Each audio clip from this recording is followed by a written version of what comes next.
শব্দগুলো পাঠ থেকে খুঁজে বের করি ও অর্থ বলি। উকি দেয়া, যেমন এখানে পড়েছিলাম আড়াল থেকে দেখা। মিনার মানে হচ্ছে দালানের উঁচু চূড়া। বাদল মানে বৃষ্টি। চর মানে নদীতে তৈরি হওয়া বালুময় ভূমি। আর নলখাগড়া মানে নলের মতো লম্বা ঘাস। দেখো দুইয়ে আছে শব্দ দিয়ে বাক্য লিখি। এখানে শব্দ আছে মিনার, ঝাঁক, চর, টলটল।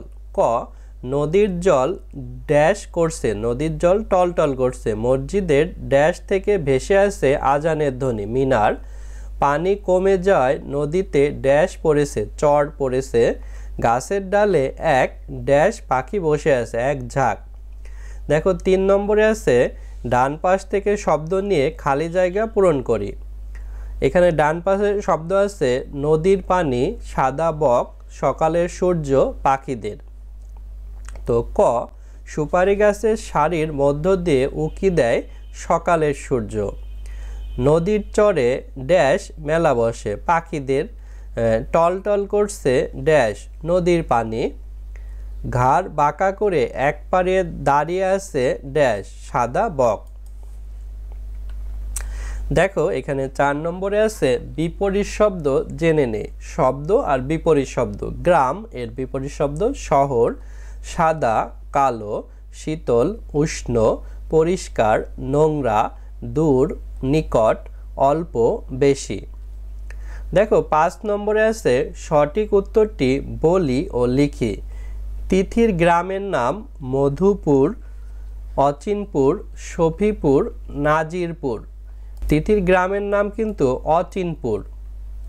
নদীর চরে পাখিদের মেলা বসার কথা বললেন গণেশ কাকা, হামিদ চাচা, নাদের চাচা, মধু কাকা। তো বলেছিলেন হচ্ছে নাদের চাচা। তারপর দেখো মাটি দিয়ে শখের হাড়ি বানান নাদের চাচা, হামিদ চাচা, মধু কাকা, গণেশ কাকা। মধু কাকা হাড়ি বানান, শখের হাড়ি। নলখাগড়ার ঝোপে চুপচাপ বসে আছে মাছরাঙা, গাংচিল, শালিক, সাদা বক। তো এখানে বসে আছে হচ্ছে মাছরাঙা পাখি। তারপরে যে ঘটনাটি আগের, পাখিরা আকাশে উড়ছে, তোমাকে গল্প শোনাবো, কে যেন এগিয়ে আসছে, তিনি দাওয়াত দিয়েছিলেন। তাহলে পাখিরা আকাশে উড়ছে, তোমাকে গল্প শোনাবো, কে যেন এগিয়ে আসছে, তিনি দাওয়াত দিয়েছিলেন।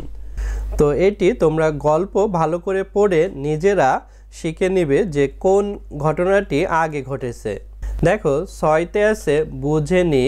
কুমারপাড়া মানে কুমারেরা যেখানে একসাথে বাস করে। শখের হাড়ি মানে ছবি আঁকা রঙিন হাড়ি। দ্বীপ চারদিকে পানি দিয়ে ঘেরা ভূখণ্ড, অর্থাৎ চারপাশে পানি, মাঝখানে মাটি, এটি হচ্ছে দ্বীপ। দেখো 7 নম্বরে আছে মুখে মুখে উত্তর বলি ও লিখি। এই প্রশ্নগুলোর উত্তর এখন আমরা সুন্দর করে দেব। ক, গ্রামের প্রকৃতি তিথির কেমন লাগে? উত্তর, গ্রামের প্রকৃতি তিথির ভালো লাগে। গ্রামে এলে সে মন ভরে প্রকৃতি দেখে। খ, নৌকায় করে তিথিরা কোথায় গেল? নৌকায় করে তিথিরা নদীর চরে গেল। গ, নাদের চাচার ঝুড়িতে কি কি মাছ ছিল? উত্তর, নাদের চাচার ঝুড়িতে পাবদা, পুঁটি আর মাঝারি আকারের একটি বোয়াল মাছ ছিল। তিথি কেন পাখিদের জন্য ভাবছিল? উত্তর, ঝড় শুরু হয় তিথি পাখিদের জন্য ভাবছিল। ঝড়ের সময় পাখিরা কি করে? উত্তর, ঝড়ের সময় পাখিরা নিজের বাসায় ফিরে যায়।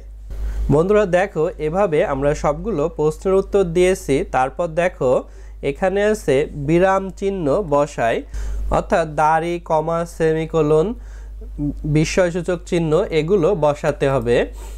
দেখো এখানে আছে তিথি গ্রামে বেড়াতে এসেছে। এখানে দাড়ি হবে কি ঠান্ডা হাওয়া। এখানে বিস্ময়সূচক চিহ্ন বসবে, এভাবে একটি সোজা দাগ দিয়ে নিচে ফোঁটা। তিথি কোথায় থাকে? এখানে প্রশ্ন করা হয়েছে, প্রশ্ন সূচক চিহ্ন বসবে। গণেশ কাকা বললেন ফিরতে হবে, এখানে দাড়ি হবে। আর গণেশ কাকা বললেন এখানে কমা হবে। এভাবে আমরা বিরাম চিহ্ন বসাতে পারি।